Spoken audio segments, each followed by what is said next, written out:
तमाम फ्लैग पर दुनिया के अंदर पैदा हुए हैं, इतना डिग्री होल्डर बाबा साहब डॉक्टर भीमराव अम्बेडकर जैसा कोई नहीं हुआ। ये कहना चाहता हूं कि बाबा साहब डॉक्टर भीमराव अम्बेडकर ने कहा था कि जहां सहनशीलता की सीमाएं समाप्त होती हैं वहां क्रांति जन्म लेती है। 1982 में मेरा का मानव कांशीराम से पहला मिलाप फरकाबाद जिला हमारा पड़ोसी जिला है, वहां कायमगंज तहसील है। बाबा साहब डॉक्टर भीमराव अम्बेडकर के साथी सादिक नवाज खान जो बाबा साहब डॉक्टर भीमराव अम्बेडकर के प्रिय साथी में थे, उन्होंने 14 अप्रैल 1982 को जयंती का आयोजन किया। सारे देश के बड़े बड़े विचारक, मनीषी, चिंतक उस मंच पर मौजूद थे, और वो बुलाई कितने थी, उसी में मतलब कांशीराम जी थे। हम नहीं जानते थे कांशीराम कौन है, लेकिन प्रोफेसर सहदेव सिंह यादव जो सन 62 और सन 67 में सोशलिस्ट पार्टी से चुनाव जीते और कायदे से चुनाव जीते, उनका नारा था डॉक्टर लोहिया का कि सन 54 में बाजीघाट संयुक्त सोशलिस्ट पार्टी डॉक्टर लोहिया ने बनाई थी।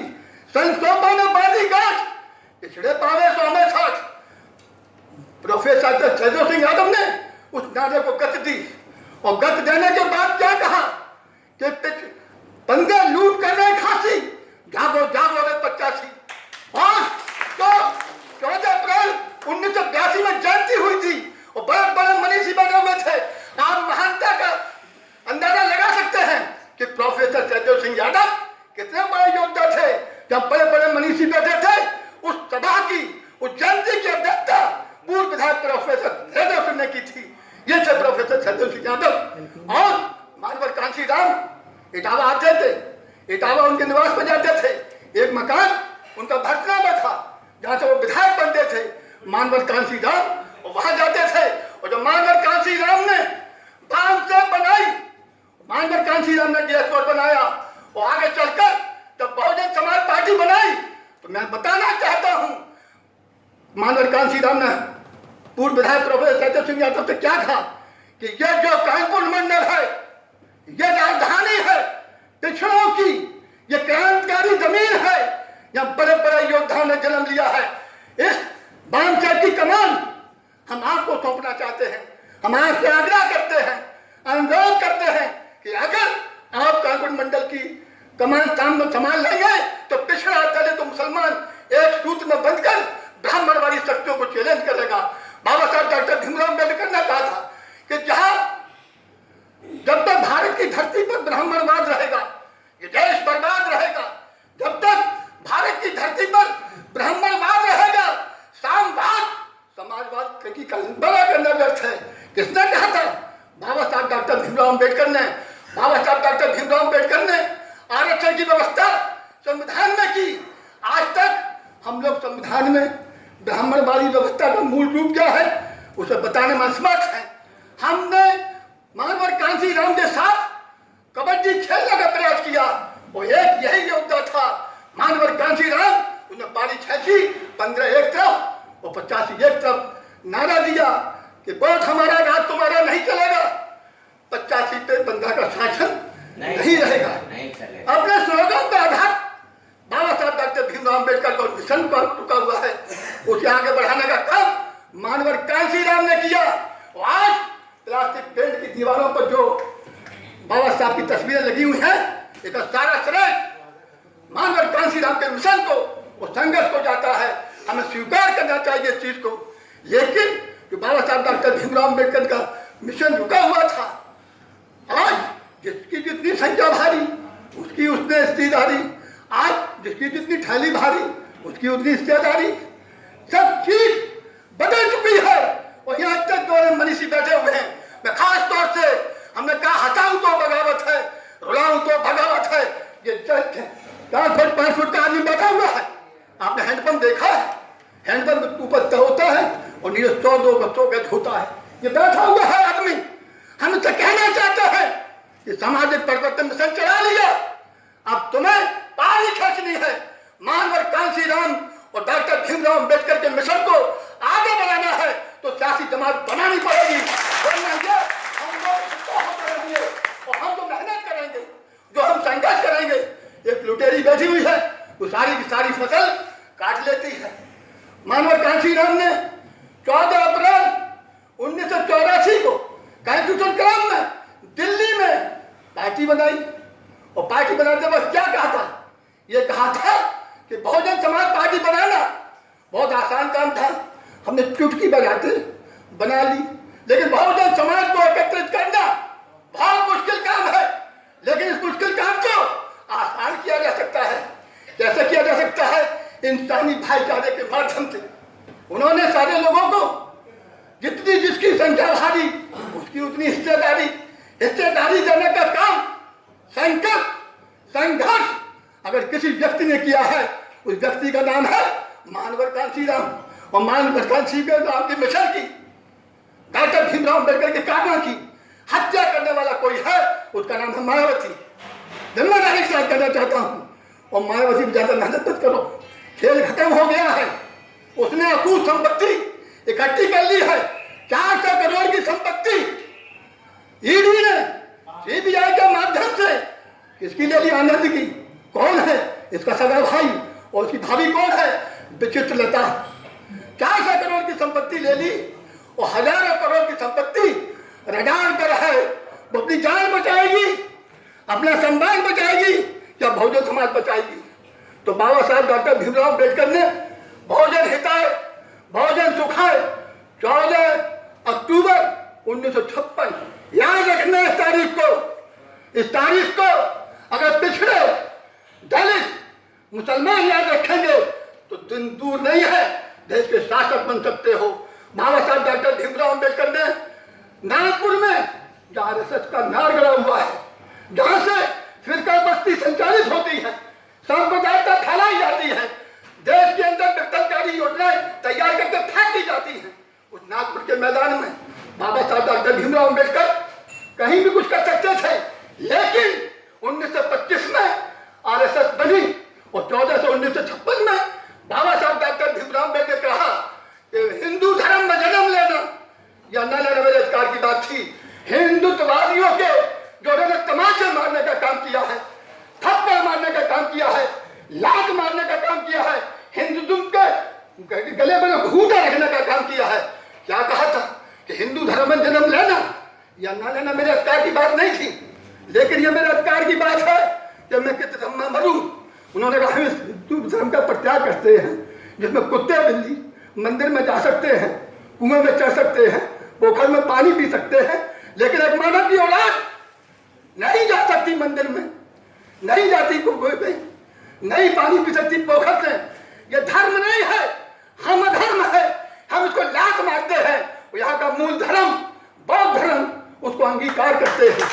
मैं कहना चाहता हूँ, चैलेंज के साथ कहना चाहता हूँ, नसीहत के तौर पर नहीं कहना चाहता हूँ, विनती के आधार पर नहीं कहना चाहता हूँ, मैं कहना चाहता हूँ अगर तुम अपनी माँ के लाल हो, तुम बुद्धिजीवी हो, बाबा साहब डॉक्टर भीमराव अम्बेडकर के आरक्षण की रोटियां खा रहे हो, क्या आरक्षण क्या है? आरक्षण का मसला कोई रोजी रोटी का मसला नहीं, नौकरी चाकरी का मसला नहीं, बल्कि शासन और प्रशासन में हिस्सेदारी का सवाल है। और जिस समाज की शासन और प्रशासन में हिस्सेदारी नहीं होती है वो गुलाम और लाचार बनकर रह जाता है। आज तुम्हारी हिस्सेदारी कहाँ है? कितने तुम शासन में हो? आज राम गोविंद कौन है? राष्ट्रपति हमारे समाज का है, दलित समाज का है, अनुसूचित जात का है, लेकिन सबसे ज्यादा गला काटने का काम वही कर रहा है। सारे के सारे हमारे खिलाफ फैसले हो रहे हैं, मोदी सरकार पर देख रहा है, आंखें बंद करके उसमें हस्ताक्षर करने का काम कौन कर रहा है? हमारा भाई। और कहना चाहता हूं कि बौद्धमय भारत है, बौद्धमय भारत कहां चला गया? हिंदुत्व की बात करने वालों, हिंदुत्व की बात करने वालों, बाबा साहब डॉक्टर भीमराव अम्बेडकर के मानने वालों, कांशीराम की अलग रहने वालों और बौद्ध धर्म को 25 पुराना धर्म बताने वाले लोगों, वो बौद्ध धर्म कहां लुप्त हो गया? किसने लुप्त कर दिया? मुसलमान तो था नहीं उस समय। मुसलमान तो 1400 साल पहले इस दूध में भारत की दुनिया की धरती पर 1400 साल पहले, और उससे दोगुने दाम थे, कुछ कम में बौद्ध धर्म था। बौद्ध कहां चले गए? मठ कहां चले गए? स्तूप क्या हुआ? आज हिंदुत्व और हिंदुत्व के मानने वालों, बौद्ध धर्म के कहते हो, सड़क पे आओ कि तुमने हमारे मत तोड़े हैं, तुमने हमारे स्तूप तोड़े हैं, तुमने भारत का मूल धर्म है, समता मूलक जो धर्म था, जो एक वैज्ञानिक धर्म था, उसे मिटाने का काम इन हिंदूवादियों ने किया है, आरएसएस के लोगों ने किया है। तो आज हमें ये सारी बातें समझनी होंगी, क्योंकि समय बहुत हो गया है। और खादिम को अगर सर्च करो तो हमने अपना इंटरव्यू दिया है अंबेडकर नामा, यूट्यूब खोल लो, उसमें सर्च करो अंबेडकर नामा खुल जाए और उसको टिक कर दो, खादिम अंबेडकर, 1 सवा घंटे की वीडियो आ जाएगी। इतना समय सबके पास तो है नहीं, लेकिन वो तो सोते चलते फिरते खाते पीते देखो तुम्हारे छाई ने कुछ कहने का प्रयास किया है, तो हम फिर कहना चाहते हैं इनसे दद्दू प्रसाद के, तुम हैंडपंप हो यार, सबको पानी दे रहे हो, हवा में जब पंप भरता है हवा भर रहे हो, आओ तुम्हारे अंदर क्षमता है, तुम बाबा साहब डॉक्टर भीमराव अम्बेडकर के मिशन को जानते हो, तुम तथागत के धर्म को जानते हो, तुम मानवर कांशीराम के संघर्ष को जानते हो। मैं अपना छोटा संसद बच्चे के बात खत्म करना चाहता हूँ। हमने कांशीराम के साथ सन 82 से सहभागिता की, और क्या कहते की मंच पर दो सब बैठे थे, हमें नहीं मालूम कांशीराम बैठे, चोर लुटेरा डाकू दूध मलाई रबड़ी सब खाए जा रहा है, वो टुकुर टुकुर खा रहा है, हम टुकुर टुकुर देख रहे हैं। गलती उनकी नहीं है, गलती हमारी है, दूध मलाई रबड़ी हमारी है, और खा कौन रहे हैं? चोर लुटेरा डाकू, कुत्ते बिल्ली बिल्लियां सब खाए जा रहे हैं। और बाबा साहब के मिशन के पुजारी, मानव कांशीराम के मिशन को आगे बढ़ाने वाले लोग तो रास्ता दुरुस्त कर दिया है। मैं एक बात और कहना चाहता हूँ, लोग कहते सब कबड्डी खेलेंगे लेकिन पारी नहीं खींचेंगे, ये पारी खींचने का काम मानवर कांशीराम ने किया। और जब हम मध्य प्रदेश में उनके साथ साइकिल पे थे, एक तहसीलदार मानसे पे थे, उन्होंने प्रेस कॉन्फ्रेंस रखी, मानवर ने कभी भी खबर का घंटा को मुंडन नहीं किया। कांशीराम का अपने मुंह में अपने आप बढ़ा है, अपने आप चला है, हमारे से नहीं चला है। हमारा जो शत्रु मीडिया, क्या कहते थे कांशीराम? मनी मीडिया माफिया, ये हमारा सबसे बड़ा शत्रु है। क्राइम और करप्शन सबसे बड़ा शत्रु है। बहुत जिम्मेदारी के साथ कहना चाहता हूँ, मैंने कांशीराम जी से कह दिया, 6 महीने सरकार बनी थी, लाल सिंह योगी पीटीआई, ये जानते हैं, कामाजी जी बैठे हुए हैं, ये लोग सब कुछ जानते हैं। जबरदस्ती मानवर कांशीराम को इटावा तो चुनाव लड़ाने का काम हमारे साथियों ने हमने किया। मुलायम सिंह की बात कर रहे हो, मैं बताना चाहता हूं मानवर कांशीराम के क्या दशकों से बाबा रामनाथ यादव सन 86 में मैनपुरी में, क्योंकि हमारी दुकान में बहुजन समाज पार्टी का कार्यालय था, हमारी खोपड़ी में भारतीय कम्युनिस्ट पार्टी का कार्यालय था, और हम सब 25 कदम दूर दमकवा दलित किसान मजदूर पार्टी चौधरी चंद सिंह ने मतलब कहने का बनाई थी, उसके बाद लोकदल का कार्य था। तो हम लोग जब बाबा रामनाथ यादव को मैनपुरी में सदस्यता ग्रहण कराई, तो जब वहाँ से इटावा के लिए चले, तो जब कहा जगह पड़ती है, हम 1-2 मिनट दे कहा जगह पड़ती है, तो वहाँ पर क्या हुआ, बाबा साहब बड़े मस्त मस्त बात करते आते थे कांशीराम जी से, वो दोनों पीछे बैठे थे, वहाँ पर तो बदल बैठे थे।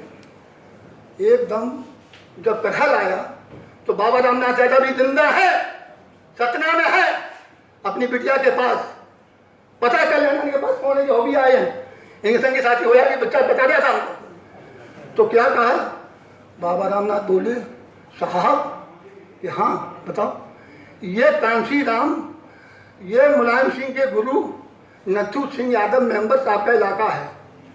बाबा रामनाथ यादव के मुख से इतनी बात निकलना शुरू हुई और उन्होंने फौरन ड्राइवर के पीठ पर हाथ मारा, रोक रोक रोक रोक। सब लोग घबरा गए, क्या बात हो गई। तो जब गाड़ी रुक गई तो मानवर कांशीराम ने कहा कि बाबा तुम क्या कह रहे थे, क्या बता रहे थे। बाबा रामनाथ छटपटा गए, अपनी बात कह नहीं पाए। हमने कहा साहब ये कह रहे थे कि मुलायम सिंह के गुरु नथू सिंह यादव मेंबर साहब का ये इलाका है, तो उन्होंने फौरन कहा बाबा रामनाथ यादव, अगर बहुजन समाज का सबसे बड़ा कशत्रु है उसका नाम मुलायम सिंह यादव है। जब तक इस कुल्हाड़ी के दर्द को काट के नहीं फेंकोगे, यादव लोधी काची गले तेली तो बोली सच्ची बुद्धि 85% की बात नहीं बन पाएगी। लेकिन मेरे साथियों, परिस्थितियों और हालात का आदमी दास होता है। जब बाबरी मस्जिद शहीद हो गई और मानवत कांशीराम को हमने भी जबरदस्ती चुनाव लड़ाया और उन्होंने हमारा विश्वास नहीं किया हम जीत जाएंगे। हमारे ये महापू जी बैठे हुए हैं, ये बैठे हुए हैं कौन, दद्दू प्रसाद और एक सेवाराम कहाँ के थे, ललितपुर के। क्या बात तू बोलता है कि तू जीत, हम जीत जाएंगे? हम जीत गए थे, 3.5 विधायक जीत गए थे, पार्लियामेंट मेंबर लाल सिंह लोधी पीटी जी आज जीत गया था, मुलायम सिंह मुख्यमंत्री थे, चंद्रशेखर प्रधानमंत्री थे, सजपा के ये प्रदेश अध्यक्ष थे, वो सतपा के राष्ट्रीय अध्यक्ष थे। जब मुलायम सिंह को ये आभास हो गया कि बहुजन समाज पार्टी जीतने जा रही है, सपा का विकेट गिरने वाला है, हमारी मटाधीशी खत्म होने वाली है, मुलायम सिंह ने जीते हुए उम्मीदवारों को बूथ का चयन करके, लूट मार करके, गुंडई करके, मार के, मतलब कहना का हमारे लोगों के साथ अन्याय अत्याचार करके इटावा का चुनाव लूट लिया। हम लोग कांशीराम के पास पहले तो गए टी.एन. सचर के पास, और टी.एन. सचर से कहा इटावा के सारे प्रत्याशियों ने कि आप तो बड़ी बड़ी डींगे हाँकते थे, चुप तो तुम्हारी बात टेप हो रही हो। मैंने क्या टेप कर रहे हो तुम बात, तुम तो कहते मक्खी नहीं घन बनाएगी, ये नहीं होएगा। हमारे मुकाबले सुगदा मिश्रा मुलायम सिंह सतपा की प्रत्याशी थी, हमने एक महरिया आई, उसने पेटी बगल में दबाई और चली गई। क्या करा तुम्हारी पुलिस ने, क्या करा तुम्हारे चुनाव आए प्रत्याशियों ने? तो हमें आभास हो गया कि अभी चुनाव रद्द होगा। तब हम लाल सिंह लोधी पीटीआई, चंद्रभान सिंह काछी और एक फौजी हमारे थे जो जसवंत नगर से चुनाव लड़े थे 91 में, हरनारायण सिंह यादव। फौजी के काम सड़क पर गोली मारना होता है, गोली खाना होता है। हम बहुत मजबूत प्रत्याशी 91 में मुलायम सिंह के खिलाफ लाए थे, लेकिन चुनाव लुट गया तो रह गया कुछ नहीं। तो फिर ये हुआ कि मानवर कांशीराम ने कहा नहीं, तुम्हें चुनाव लड़ना है, अगर तू कहता चुनाव रद्द होगा तो जा तुम लोग चुनाव तैयारी करो, हम तुम्हें चुनाव लड़ाएंगे। हमने कहा यहाँ तो कारतूस फूक गया, अब उसमें कुछ नहीं रहा, सब खेल खत्म हो गया। ऐसी बात करते थे कांशीराम जी बैठे हमारे बुजुर्ग लोग, हमें आज चुनाव लड़ो तो तैयारी करें। तब उन्होंने हमारे बाबू रामादीन जी को, दद्दू प्रसाद जी को उनको भेजा। मैं कहना चाहता हूँ या बताना चाहता हूँ, मायावती को राजनीतिक जीवन दान देने वाले बाबा रामनाथ यादव और उसका मान सम्मान बचाने वाले महोदय के विधायक बशीरुद्दीन, जब 2 जून उत्तर प्रदेश कांड में हुआ था तो कौन आया था? उस समय का सबसे बड़ा दादा, तब तो सरकार थी, मुलायम सिंह मुख्यमंत्री थे, अतीक अहमद, और चंद्रपाल यादव झांसी का अपने लाव लश्कर के साथ हमला बोल दिया कि यहाँ बंधक बना लिए। कैसे बंधक बना लिया? विधायकों को। वो सब लोग गाली गलौज जो मन में आ रहा था कर रहे थे, हंगामा काटे हुए थे। इतने में ही बशीरुद्दीन बाहर निकले, उनके साथ उनका गनर आ गया। उनने उनकी गनर की स्टेन गन छीन के ये कहा थी सारी की सारी मैं तेरी छाती में घुसेड़ दूंगा। तो हिम्मत कैसे हुई बशीरुद्दीन के रहते हुए गुंडई करने की? कि नहीं बशीर भाई गलतफहमी हो गई।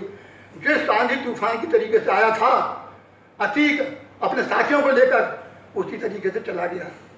जब साहब लखनऊ आए तो सारे विधायक के बैठे हमारे राज बहादुर जी, ये सब मालूम है। ये कहा था कि सारी जिंदगी बहुजन समाज और बहुजन समाज पार्टी और खासतौर से कांशीराम इस बशीरुद्दीन का ऋणी रहेगा। अगर इसमें जवाबमंदी नहीं दिखाई होती तो बहुजन समाज पार्टी खत्म हो गई होती। कांशीराम का मूवमेंट छिन्न भिन्न हो गया, उसका तो पता ही नहीं चलता। देखिए क्या किया उसने क्या किया? ब्रह्मदत्त द्विवेदी को सब श्रेय दे दिया और फिर राखी बांधने चल गई टंडन के, लालजी टंडन के राखी वो फोटो भी खिंचा ली और दिखा भी दी। मानवर कांसीराम क्योंकि हमारा टोली का मन कसा करता था, हमारा लाल सिंह लोधी पिटिया का चंद्रवंशी काशी का, हम लोग बैठे हुए थे। जी आई साहब हित इधर ये बता, तूने कभी कांसीराम की कलाई में राखी बांधी? बोल। और राखी भी टंडन में बांधी आई और फोटो भी खिंचाई, अखबार भी हमने देख लिया। ये बता, सारी मीडिया रोज ब्रह्मदत्त द्विवेदी गुणगान करती है कि ब्रह्मदत्त द्विवेदी ने मायावती की जान बचाई। कभी तूने ना शुक्री, ये सब थे ना शुक्री, तूने कभी उस बशीरुद्दीन का नाम लिया जिसने बहुजन समाज की अस्मिता को बचाया, बहुजन मूवमेंट को नई जिंदगी दी और तुझे नई जिंदगी दी? इतनी नाशुक्री है। ये तो बात हो गई बशीरुद्दीन की। चुनाव पंजाब में हुए, अब ये हम जानते हैं, बुजुर्ग लोग बैठे हैं। पंजाब में चुनाव हुए, मानवर कांसीराम ने इटावा से विधायक बन के अपने लिए सीट तैयार की थी। तो वहां चुनाव में सुखविंदर कौर, उसका हस्बैंड पुलिस इंस्पेक्टर था, वो पंजाब प्रदेश की महिला विंग की अध्यक्ष थी। क्या किया? चुनाव लड़ाया मानवर कांसीराम ने। और मानवर कांसीराम ने जब उसको चुनाव लड़ाया तो वहां ड्यूटी टावे वालों की लग गई, कहा कि हमारे सांसद थे कम से कम। तो वहां कौन थी? रेखा छागला, सुमित्र नारायण छागला, चाची अनार देवी चाची थी, चंद्रभान सिंह काशी, देवेंद्र यादव, रमेश प्रजापति, खादिम अब्बास और बाबा वो हरनारायण सिंह यादव। कम से कम हम लोग 15 लोग वहां पर थे। मानवर कांसीराम एक दिन पहले वोट करने से आए और ये बोले कि अब्बास ये बता कि मायावती यहाँ आई थी। हम कुछ बोल पाते, चाची टपाक से बोली, किन मायावती की बात कर रहे? उनकी शक्ल तो शक्ल कभी छायो नहीं देखा, साहब का मुंह लाल हो गया। कितने हंसी खुशी आए थे, मुंह लाल हो गया। उन्होंने कहा कल वोट डल जाएंगे, तुम लोग कल के बाद इटावा निकल जाना। हम लोग पहुंच गए वहाँ होशियारपुर, जहाँ से संचालन हो रहा था होटल में। हम लोग बात ही कर रहे थे, साहब ने कहा कि तुम्हें गाड़ी मिलेगी, निकल जाओ। तो साहब ने हमको एक लिफाफा दिया। वो लिफाफा क्या होता था? वो रुपए होते थे उसमें। हमसे बोले खादिम, अब्बास कहते थे, खादिम नहीं कहते थे, अब्बास तू ये ले लिफाफा, तू भी जा। तो हमने साहब पैसे तो आपने दिए, बचे हुए हैं, हम तुझसे कुछ बोल रहे हैं, जा रास्ते में काम आएंगे। और हमने कहा कि पैसों क्या करेंगे, मन नहीं मांगा। तो हाँ, ट्रेन में जो है मायावती जी आ गई। और जैसी मायावती जी आई, एकदम साहब का चेहरा सुर्ख हो गया। और कैसे आई और धकेलने लगे, भाग भाग भाग भाग भाग भाग। अरे चाची बोली जी क्या कर रहे, साहब क्या कर रहे? कि तुम्हें नहीं मालूम चाची, ये बहुजन मिशन को बर्बाद कर देगी। पता नहीं हम जितना इसको तरजीह देते हैं, बढ़ावा देते हैं, उतना ये मिशन का नुकसान करती है। और हमने तो जब निकाल दिया, भाग गया था। चाची इनको नीचे ले आई, इसलिए बात कर रहे हैं, ये बात समाज में जानी चाहिए और समाज को बताना चाहिए कि ये बहुजन समाज मिशन है, ये तथागत का मिशन है। बहुजन हिताय बहुजन सुखाय पंचशील का दर्शन है। ये बहुजन मिशन है। ये बहुजन मिशन बाबा साहब डॉक्टर भीमराव अम्बेडकर का मिशन है। ये मानवर कांसीराम का मिशन है। इसे बचाने की जिम्मेदारी अब तुम्हें तो काम करना था मेरे साथियों, तो हो गई बात। अब हम जब लौट के लिफाफा देने गए तो साहब कहते तू यहीं खड़ा हुआ है। तो साहब ने बाबा रामनाथ यादव को फोन किया था, हम पीछे खड़े खड़े सुन रहे थे और कहे हमसे निकाल देंगे।